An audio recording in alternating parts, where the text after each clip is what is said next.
So hey everyone, welcome back to my YouTube channel. मैं आप सभी का भाई टोनी शर्मा। मैं आशा करता हूं कि आप सभी स्वस्थ होंगे, मस्त होंगे और अपनी पढ़ाई को कंटिन्यूअस कर रहे होंगे। तो मेरे प्यारे छोटे भाई और बहनों, यहाँ आप सभी देख सकते हो कि ये आप लोगों का पार्ट थर्ड यानी कि पार्ट थर्ड है। और इसके पहले का जो हमारा पार्ट वन और पार्ट टू था, चैप्टर वन का रासायनिक अभिक्रिया तथा समीकरण का पार्ट वन और टू नहीं देखे हैं तो उसका जो लिंक है डिस्क्रिप्शन में दिया हुआ है, जाके आप देख सकते हैं। ठीक है। और यहाँ से हम लोग क्या करेंगे, ये हम लोग का लास्ट पार्ट है। इसके बाद से जो हमारा फोर्थ पार्ट आएगा वो हमारा पीवाईक्यू प्रैक्टिस हम लोग करेंगे। ठीक है। अगर आप दो लेक्चर, मैं रिकमेंड ये करूँगा कि अगर आप दो लेक्चर नहीं देखे हैं तो दो लेक्चर अटेम्प्ट करके आप इस थर्ड लेक्चर को देखिए और फिर उसके बाद से प्रैक्टिस कीजिए, जिससे कि आप लोग की जो तैयारी है 2027 की जो तैयारी है बेहतरीन तरीके से हो जाएगा। ठीक है। तो यहाँ से आप सभी देख सकते हो, देखो यहाँ से आप सभी देख सकते हो ये पार्ट थर्ड है आपका, इसमें कोई इशू नहीं होने वाला है। एक सेकंड रुक जाओ, फिर यहाँ से देख सकते हो एक सेकंड बस रुक जाओ बस। हाँ देखो, यहाँ से ये सबसे ये चीज़ें जो आप लोग को मिलेंगी एकदम आसान भाषा में मिलने वाली है और इसमें कोई इशू नहीं होने वाला। ठीक है। तो चलिए बिना टाइम वेस्ट किए वीडियो को स्टार्ट करते हैं। और वीडियो पे पहली बार आया है तो हमारे चैनल को सब्सक्राइब कर दीजिएगा, वीडियो को लाइक कर दीजिएगा और अपना अभी नहीं पूरे वीडियो को देखने के बाद फीडबैक जरूर दीजिएगा, क्योंकि आप लोगों के फीडबैक से ही अगला वीडियो आता है। ठीक है। तो जैसे आप सभी फीडबैक दीजिएगा, थर्ड फोर्थ जो पार्ट है वो अच्छे तरीके से आएगा।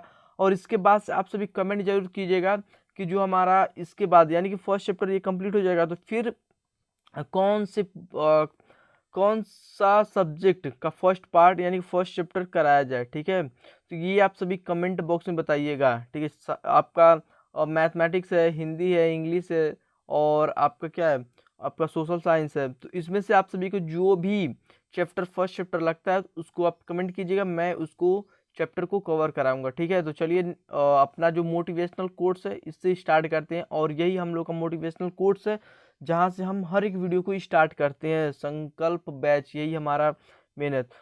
असंभव को भी संभव सिर्फ आपकी सोच बनाती है मेरे प्यारे भाई। जो भी आपको लगता है कि ये मेरे से नहीं हो सकता, मैं ये नहीं कर सकता हूँ, वो आप ही कर सकते हो, वो आप ही कर सकते हो। क्यों? क्योंकि देखो, करना तो आप ही को है। या तो आप, ऐसा तो है नहीं कि आप सोचो कि मेरे से नहीं होगा, आपके संति दूसरा कोई कर देगा, दूसरा कोई तो करेगा नहीं। आप करना तो आप ही को, चाहे आप अभी करो या फिर 4 साल बाद करो। अभी करोगे तो अच्छा है, अभी करोगे तो क्या है, अच्छा है। 4 साल बाद आराम करोगे, बट 4 साल बाद करोगे तो उसमें बहुत ज़्यादा प्रॉब्लम क्रिएट हो जाएगा। इसलिए प्रॉब्लम हो जाएगा क्योंकि टाइम भी आप सभी का उतना नहीं बचेगा, टाइम भी लिमिटेड होगा। और अगर ये नहीं करते हो तो फिर कोई और चीज़ करोगे, बाहर और जाओगे तो फिर उसमें तो बहुत ज़्यादा प्रॉब्लम है यार। तो अभी जितना संघर्ष कर सकते हो संघर्ष करो, और जो भी आपको लगता है कि ये मेरे से नहीं होगा तो वो आप ही से होगा, वो आप ही कर सकते हो। ठीक है। दूसरा कोई नहीं आपके लिए करेगा। ठीक है। तो चलिए अब हम क्या करते हैं, अपने फर्स्ट पॉइंट पे आते हैं। फर्स्ट पॉइंट देख लेते हैं, हमारा फर्स्ट पॉइंट क्या है। इसके एंडिंग में, वीडियो के एंडिंग में अपना फीडबैक जरूर दीजिएगा कि आपको वीडियो कैसा लग रहा है।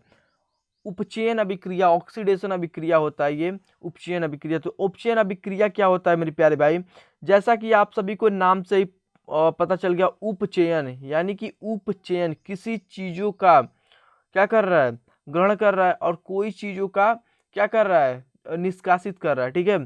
तो देखो, अब हम तुमको क्या बताते हैं, ऑक्सीडेशन। ऑक्सीडेशन मतलब क्या होता है, ऑक्सीडेशन क्या कहते हो भाई, ऑक्सीजन ले रहे हैं, ऑक्सीजन ले रहे हो ना, यही बोलोगे ना। तो ऑक्सीजन ले रहे हो, ऑक्सीडेशन माने कि ऑक्सीजन ले रहे हो, तो जहाँ पे ऑक्सीजन ले रहे हो तो वो क्या हो जाएगा, ऑक्सीजन का योग हो जाएगा भाई। और हाइड्रोजन क्या हो रहा है, हाइड्रोजन बाहर निकाल रहा है, हाइड्रोजन का ह्रास कर रहा है यानी कि हाइड्रोजन लॉस हो रहा है और ऑक्सीजन क्या हो रहा है, गेन हो रहा है। जहाँ पे भी ऑक्सीजन गेन होगा और हाइड्रोजन क्या होगा, लॉस होगा, वहां पे तुम्हारा उपचयन अभिक्रिया हो जाएगा। Now that's clear. देखो, अगर देखो, उपचयन अभिक्रिया क्या होता है, जिस अभिक्रिया में किसी पदार्थ में ऑक्सीजन, कोई भी पदार्थ है उसमें क्या होता है, ऑक्सीजन गेन होता है और हाइड्रोजन क्या होता है, बाहर निकल जाता है, उसे हम क्या बोलते हैं, उपचयन अभिक्रिया बोलते हैं। ठीक है। हुआ कि नहीं क्लियर। यहाँ से 2Cu और O2, देखो 2Cu और O2 में क्या, देखो यहाँ से ऑक्सीजन क्या हो रहा है, ऑक्सीजन आप सभी का ऐड हो रहा है। अब जब ऑक्सीजन ऐड हो रहा है तो ये क्या हो जाएगा आप सभी का उपचयन अभिक्रिया। अब अगर बोर्ड एग्जाम में देना होगा तो यहाँ से ये दे देगा उपचयन अभिक्रिया पाषाणीय, और ये आपका रिएक्शन दे देगा। ठीक है, तो यहाँ से आप सभी को पता होगा तो आप इजिली तरीके से पता कर सकते हैं। क्लियर हुआ। और यहाँ से देखो आप सभी ने देखा होगा कि मैं फर्स्ट लेक्चर से ही बताते चल रहा हूँ कि यहाँ से देखो ये क्या है, ये स्टील का चैन है। ठीक है, स्टील का चैन है। अब इस पे देखो कुछ टाइम बाद क्या हो गया, कुछ टाइम बाद इस पे जंग लग गया। ठीक है, ये देखो कितना साफ सुथरा है, और यहाँ पे देखो कितना इसको जंग लग चुका है। ठीक है, तो ये किसका एग्जाम्पल होता है, ये उपचयन अभिक्रिया का भी एग्जाम्पल होता है। और इसमें क्या होता है, ये जब वायु के संपर्क में, यानी कि जब ये ऑक्सीजन के संपर्क में आता है तो ये क्या होता है, ये जंग लग जाता है। ठीक है, देखो इस अभिक्रिया में तांबे ऑक्सीजन में जुड़ी रहती हैं, इसे अपचयन अभिक्रिया कहते हैं। दैनिक उपयोग में देख सकते हो, लोहे पर जंग लगना, भोजन का खराब होना, लकड़ी या ईंधन जलना। जो लकड़ी आप जलाते हो उसमें भी उपचयन अभिक्रिया होती है, भोजन खराब होता है उसमें भी उपचयन अभिक्रिया होती है। क्लियर हुआ, क्लियर हो गया तो चलिए नेक्स्ट पॉइंट की ओर चलते हैं। नेक्स्ट पॉइंट देख सकते हो अपचयन अभिक्रिया, तो उसी का अपोजिट भाई, जो उसमें क्या होता ऑक्सीजन ऐड हो रहा था और इसमें क्या होगा ऑक्सीजन लॉस होगा और हाइड्रोजन क्या होगा ऐड होगा। ठीक है, देखो CuO और H2 में क्या होगा, हाइड्रोजन तुम्हारा ऐड हो रहा है, ऑक्सीजन क्या हो रहा है, यहाँ पे ऑक्सीजन है, ऑक्सीजन बाहर निकल गया। देखो ऑक्सीजन क्या हो गया बाहर निकल गया और हाइड्रोजन क्या हो गया ऐड हो गया। ठीक है, क्लियर हुआ। ऑक्सीजन का ह्रास होगा, देखो ऑक्सीजन का ह्रास हो रहा है, बट ऑक्सीजन का ह्रास हो रहा है बट देखो क्या गेन हो रहा है, यहाँ पे ऑक्सीजन का ह्रास हो रहा है बट हाइड्रोजन का क्या हो रहा है गेन हो रहा है। इस अभिक्रिया में कॉपर ऑक्साइड में ऑक्सीजन हट रही है। देखो कॉपर ऑक्साइड से हाइड्रोजन क्या हो रही है, ऑक्सीजन क्या हो रही है, सॉरी ऑक्सीजन क्या हो रही है, हट रही है। इसे अपचयन अभिक्रिया कहते हैं।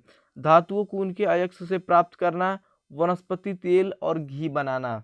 जो वनस्पति तेल से घी बनाना, जो भी आपका वनस्पति तेल होता है उससे जो घी बनता है वो हमारा क्या होता है अपचयन अभिक्रिया के अकॉर्डिंग ही होता है। ठीक है, चलिए नेक्स्ट पॉइंट पे की ओर चलते हैं। यहाँ से देख सकते हो आपने कभी नहीं हमेशा देखा होगा कि लोहे पे जंग लग जाता है, और जब जंग लगता है लोहे पे तो वो क्या होती है, वो चीज़ें हमारी खराब हो जाती हैं, यानी कि वीक हो जाती हैं। और जब वीक हो जाती हैं, यहाँ से देख लो ये तांबा है, तांबे में आपका क्या होता है बेसिकली देख सकते हो, तांबे में देख सकते हो हरी परत चढ़ गई, और यहाँ पे देख सकते हो ये आपका क्या है, ये आपका कॉपर क्या होता है, ये आपका देख सकते हो ये कॉपर है। यानी कि इस पे क्या होता है, ये देखो पहले ये बाद में पहले नहीं होगा, ये पहले होगा। ठीक है, ये पहले होगा और फिर ये बाद में होगा। यहाँ से देखो पहले कैसा था और उसके बाद क्या हो काली परत चढ़ गई है। ठीक है, अब यहाँ से देखो जब कोई धातु नमी के प्रभाव से धीरे धीरे खराब होने लगती है, नमी यानी कि ऑक्सीजन, जब कोई भी जो धातु है, जब कोई भी धातु क्या होती है वायु के, यानी कि वायु के संपर्क में आती है तो वो धीरे धीरे खराब होने लगती है, तो इसे ही संक्षारण अभिक्रिया कहते हैं। कोई भी धातु है जब हमारी वायु के नमी के संपर्क में आती है, वायु में क्या होता है आपका ऑक्सीजन होता है और हाइड्रोजन होता है, तो जब कोई भी मेटल है जो हमारा ऑक्सीजन और हाइड्रोजन के संपर्क में आता है वो धीरे धीरे खराब होने लगता है और उस पर क्या होता है जंग लग जाता है। जैसे लोहे पे जंग लगना देख सकते हो, यहाँ पे 4Fe और 3O2 और यहाँ से XH2O, यहाँ से देख सकते हो ये रिएक्शन कराया गया। ठीक है, इसके बाद से आगे देख सकते हो दैनिक जीवन में लोहे पे जंग लगना, चांदी, यहाँ देख सकते हो चांदी का काला पड़ना, यहाँ देखो चांदी है जो आपका काला पड़ गया, यहाँ से पहले कैसा था, ये देखो पहले कैसा था और बाद में चांदी काला पड़ गया है। यही कारण है, संक्षारण अभिक्रिया के कारण ही ऐसा होता है। ठीक है, और यहाँ से देख सकते हो एक सेकंड जस्ट, यहाँ देख सकते तांबे की हरी, देखो तांबे को देख लो, यहाँ से जस्ट वेट अ सेकंड, देखो तांबे पे हरी, देखो तांबे पे हरी पर चढ़ गई है, इसी के कारण संक्षारण के कारण ही होता है।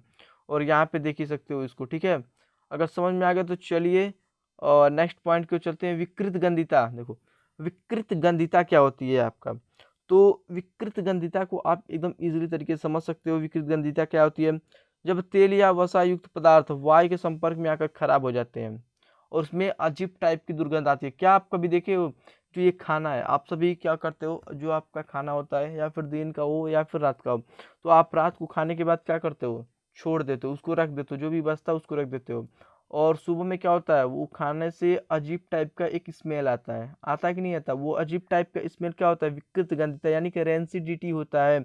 और ऐसा क्यों होता है, क्योंकि जब वो जो आपका खाना है, क्या होता है, जब वो खाना है वो वायु के संपर्क में, जो आपका खाद्य पदार्थ होता है वो वायु के संपर्क में आता है और वो खराब हो जाता है। वायु के संपर्क में आने से ही खराब होता है।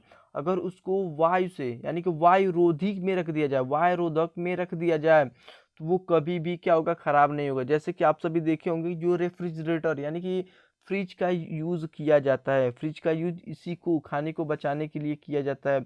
आप सभी देखे होंगे कि जो आपका कुरकुरे होता है, ठीक है, जो आपका कुरकुरे का पैकेट होता है, यहाँ से देख सकते हो लेस का पैकेट लिया गया है, और यहाँ से कुरकुरे का जो पैकेट होता है उसको जो चिप्स होता है उसको कुरकुरे के पैकेट में ही क्यों रखा जाता है, इसलिए रखा जाता है क्योंकि इसमें नाइट्रोजन का यूज होता है, नाइट्रोजन मिलाया जाता है। नाइट्रोजन इसलिए मिलाया जाता है, कभी आप देखे होंगे कि जो अगर बरसात का भी मौसम आता है, तो जो चिप्स के पैकेट में जो चिप्स होता है, उसके अंदर जो चिप्स होता है वो क्या होता है, वो तभी भी तरोताज़ा होता है। इसलिए होता है क्योंकि जो आपका नाइट्रोजन है वो उतना क्रियाशील नहीं होता, वो उतना रिएक्टिव नहीं होता है, वो लो रिएक्टिव किस्म का टाइप का होता है, ठीक है। उसीलिए वो उसको क्या करता है, दूषित नहीं करता है, ठीक है। और उसको क्या करता है, उसमें ज़्यादा तरीके से भी नहीं होता है। यहाँ से देख सकते हो, चिप्स, नमकीन या घी लंबे समय के बाद भी खराब नहीं होता है। यही रीज़न है कि खराब नहीं होता, और उसमें क्या होता है, बदबू भी नहीं आता, उसमें अजीब टाइप का स्मेल भी नहीं होता है। इसीलिए ज़्यादा से ज़्यादा चीज़ों को क्या करते हैं, हम ज़्यादा से ज़्यादा चीज़ों को, जो भी हमारा खाद्य पदार्थ बचता है उसको हम रेफ्रिजरेटर का यूज़ करते हैं, या फिर उसको वायु रोधक में रख देते हैं, ठीक है। यहाँ देखो, पुराने घी खराब हो जाना, पैकेट वाले पदार्थों का खराब हो जाना, विकृत गंधिता को रोकने का उपाय क्या है, देखो, विकृत गंधिता को किस प्रकार से रोका जा सकता है, ठीक है, वही बता दिए आपको।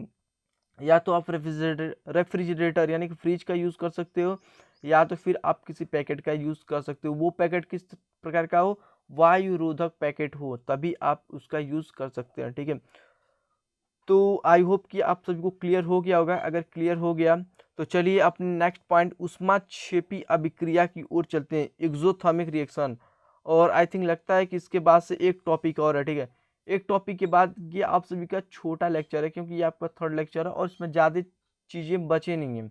जब ज़्यादा चीज़ें बची नहीं हुई तो ये छोटा सा लेक्चर, इसके बाद से जो कल का जो क्लास है उसको जरूर अटेम्प्ट कीजिएगा, जो हमारा फोर्थ पार्ट होगा उसमें बस प्रैक्टिस ही किया जाएगा। जिस रासायनिक अभिक्रिया में ऊष्मा निकलती है, देखो, ऊष्माक्षेपी मतलब क्या होता है, ऊष्मा निकल रही है, और उससे क्या कहते हैं, ऊष्माक्षेपी अभिक्रिया कहते हैं। जहाँ से भी हीट क्या हो, हीट रिलीज हो, जहाँ से भी आपका हीट रिलीज हो रहा है, देखो यहाँ से जो हीट है, ऊष्मा है, वो क्या हो रही है, बाहर निकल रही है, यानी कि हीट रिलीज हो रहा है, उसको हम ऊष्माक्षेपी अभिक्रिया कहते हैं। इस अभिक्रिया में क्या होगा, आपका ऊष्मा जो हीट है जो बाहर निकलती जाएगी। यहाँ देख सकते हो, इसका डेली लाइफ में एग्जांपल देख सकते हो। डेली लाइफ में इसका एग्जांपल क्या है, लकड़ी या एलपीजी का जलना। जो आपके घर में जो एलपीजी सिलेंडर होता है, आपको पता होगा, जो एलपीजी सिलेंडर है वो जलता है किस प्रकार से, वो क्या, वो ऊष्माक्षेपी अभिक्रिया का ही कारण होता है। उसमें क्या होता है, मेनली जो आपका हीट होता है वो रिलीज होता है। क्या होता है, हीट जो है रिलीज होता है। भोजन का पाचन, जो आपके पेट के अंदर जो भोजन का पाचन होता है, जो भोजन पचता है, वो भी क्या होता है, हीट को रिलीज करता है। हीट को रिलीज करने के बाद ही आपका भोजन पचता है। कोयले का जलना, आपको पता होगा, कोयले का जलना, ये भी आपका क्या होता है, ऊष्माक्षेपी अभिक्रिया ही होता है, ठीक है। तो चलिए, अगर क्लियर हो गया तो नेक्स्ट पॉइंट, ये हम लोग का लास्ट पॉइंट है, और इसके बाद से इस सेशन को यहीं पे समाप्त करेंगे और फिर मिलेंगे फोर्थ पार्ट। फोर्थ पार्ट को ज्वाइन करना मत भूलिएगा। देखिए, उसमें क्या होता है, उसमें क्या होता था, ऊष्माक्षेपी में क्या होता था कि उस क्या होता था, हीट रिलीज होती थी। और शोषी मतलब क्या होता है, एब्जॉर्ब करना। क्या होता है, शोषी मतलब क्या होता है, किसी चीज को शोषी करना, यानी कि एब्जॉर्ब करना। और यहाँ पे देखो, जो इसमें क्या उष्मा शोषी का मतलब क्या होता है, इसमें हीट क्या होती है, एब्जॉर्ब होती है, यानी कि उष्मा क्या होती है, अवशोषण होता है। उसे उष्मा शोषी अभिक्रिया कहते हैं, हीट एब्जॉर्ब। हीट जहाँ पे एब्जॉर्ब होगी उसमें क्या होता है, उष्मा शोषी होगी। हीट जहाँ पर रिलीज होगी उसको क्या कहते हैं, क्या बोलेंगे बताइए, क्या बोलेंगे? उसको बोलेंगे आपको ऊष्मा क्षेपी। देखो ऊष्मा, यहाँ देख सकते हो ऊष्मा, जहाँ पे भी देखना ऊष्मा रिलीज हो रहा है, ऊष्मा क्षेपी, ऊष्मा क्षेपी होगा, ऊष्मा क्षेपी, ठीक है, यहाँ से। और जहाँ पे देखना क्या होगा, ऊष्मा क्या होगा, ऊष्मा आपका क्या होगा, ऊष्मा पे एब्जॉर्ब होगा, तो ऊष्मा शोषी, यहाँ से शोषी लिख देते हैं, यहाँ से शोषी, ठीक है, ऊष्मा शोषी हो जाएगा, ठीक है। यहाँ देख तो प्रकाश संश्लेषण, जो आपके पौधों में, आपको पता होगा प्रकाश संश्लेषण क्या होता है, अगर नहीं पता है तो आगे का जो पार्ट है आई थिंक 5 यूनिट या फिर हाँ 5 यूनिट में आपको मिलेगा प्रकाश संश्लेषण, उसमें आपको डीपली बताया जाएगा प्रकाश संश्लेषण क्या होता है और किस प्रकार से ये किया जाता है, ठीक है। ये मोटा मोटी के तौर पे जान लीजिए, ये जो पौधों में ये होता है, जो पौधे होते हैं, जो पेड़ पौधे होते हैं, वो प्रकाश संश्लेषण के थ्रू ही अपना भोजन बनाते हैं स्वयं, ठीक है। ये बर्फ का पिघलना, यहाँ पे क्या होता है, बर्फ का पिघलना क्या होता है, जो बर्फ होता है, वो जो आपका आइस क्यूब होता है, वो क्या करता है, हीट को एब्जॉर्ब करता है, क्या करता है, हीट को एब्जॉर्ब करेगा तभी ना वो क्या होता है, पिघलता है। जब एब्जॉर्ब ही नहीं करेगा तो कहाँ से पिघलेगा वो, ठीक है। खाना पकाना, जो आप खाना को पकाते हो, यानी कि जब हीट एब्जॉर्ब होता है तभी ना खाना पकता है, यहाँ से देख सकते हो, ठीक है।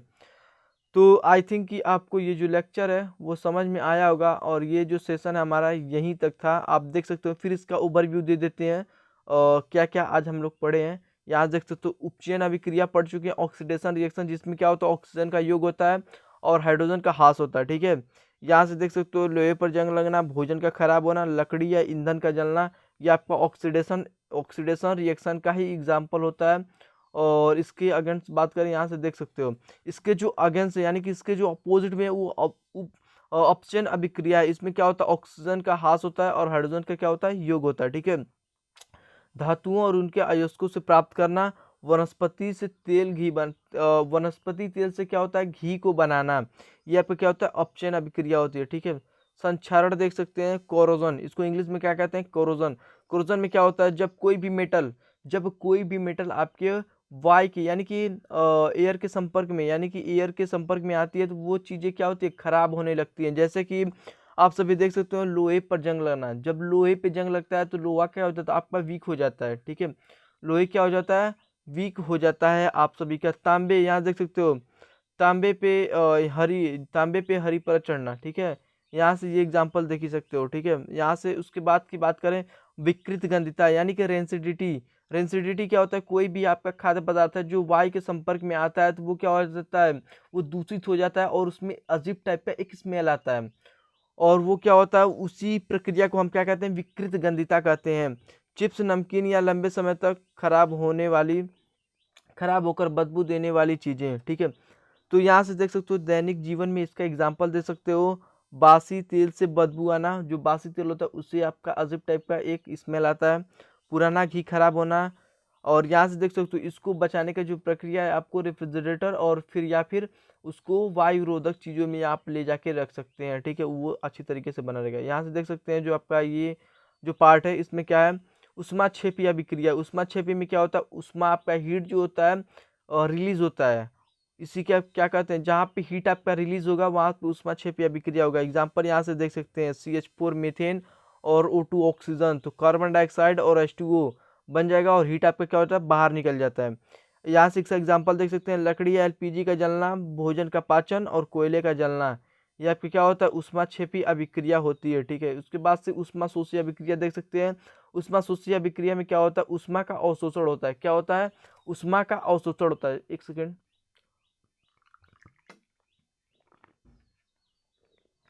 चलिए, उष्मा का क्या होता है, अवशोषण होता है। यहाँ देख सकते कैल्शियम कार्बोनेट और उष्मा हीट, वो क्या करते हैं, कैल्शियम कार्बोनेट हीट में क्या होता है, कैल्शियम ऑक्साइड और कार्बन डाइऑक्साइड आपका बन जाता है, ठीक है। यहाँ देख सकते हैं दैनिक जीवन में इसके उदाहरण देख सकते हैं, प्रकाश संश्लेषण यानी फोटोसिंथेसिस, और बर्फ का पिघलना, आइस क्यूब जब पिघलता है, ये आपका क्या उष्मा शोषी अभिक्रिया है, खाना का पकना, ठीक है। तो आई होप कि आप सभी को ये जो लेक्चर है वो अच्छा लगा होगा और अच्छे तरीके से समझ में आएगा। अगर समझ में आया तो हमारे चैनल पे और हमारे इस वीडियो को लाइक जरूर कीजिएगा और अपना फीडबैक जरूर दीजिएगा कि कैसा आपको वीडियो लगा, और कल का सेशन जो है उसको अटेम्प्ट करना ना भूलिएगा। तो चलिए चलते हैं, बाय बाय, टेक केयर, मिलते हैं नेक्स्ट वीडियो के साथ।